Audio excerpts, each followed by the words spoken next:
padidiin ko si Shinshen. So ngayon, nandito kami ni Shinshen sa loob ng bahay. So, pasensya na po kayo guys na medyo magulo po yung area namin kasi naglalaba po kami kanina. And dito po namin sinasampay kasi wala po kaming sampayan sa labas. So, dinadry na naman po namin. So, ngayon po guys ay meron po kaming gagawin ni Shinshen. Yay! So, actually si Shinshen mag 2 years old na po siya. And, yeah.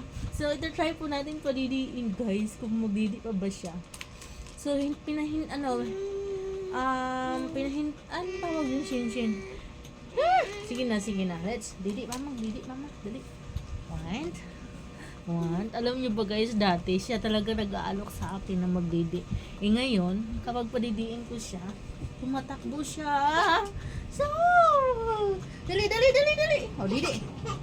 No, didi, mama. Oh, as you can see, guys. Oh, tingnan niyo po, guys. Ayaw niya. Oh, didi, mama. Didi, mama. Ala, umiiyak na po siya. Guys, so as you can see, umiiyak na po yung baby ko at tumatakbo po siya. Takot po talaga siya na padidiin ko. Come here. Didi. Ha, dati gusto mo magdidi ni mama, ngayon hindi na. Dali na, didi. Okay, didi. Oh, sige, isa. Sige. Oh, didi siya.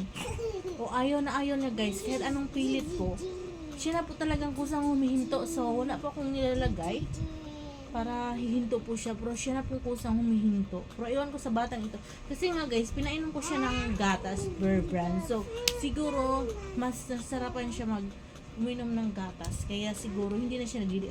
Sige na, sige didi. 1, 2, 3. Hey guys, kahit anong pilit ko sa anak ko, ayaw niya magdidi. Ay nako. Guys, wala akong magagawa kasi ayaw niya magdidi.